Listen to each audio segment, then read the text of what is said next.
Kita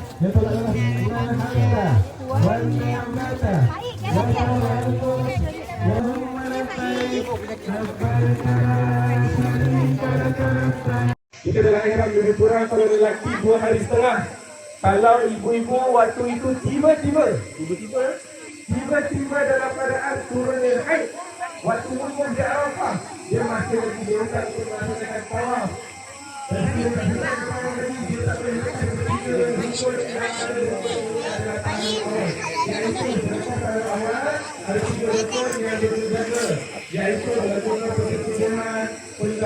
Tawaf berapa pusingan? Okey. Adik-adik? Adik-adik? Kita akan mula tawaf di Innal hamda wan ni'mata laka wal mulk la syarika lak labbaik Allahumma labbaik labbaik la syarika lak labbaik innal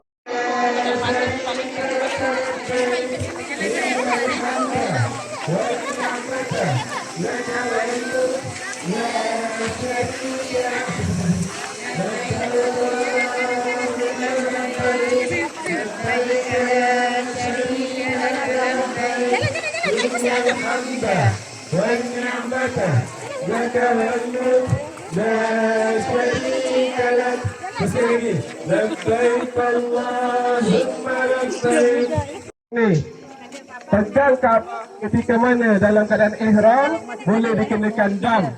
Sebab apa? Kaabah ni wangi. Dalam masa yang sama dalam tawaf, pusingan kita lakukan ini boleh terbatal. Inilah keadaan-keadaan dia.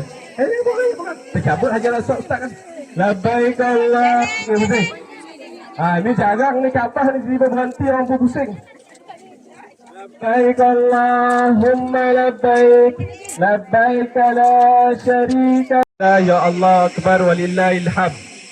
Bismillah ya Allahu akbar. Walillah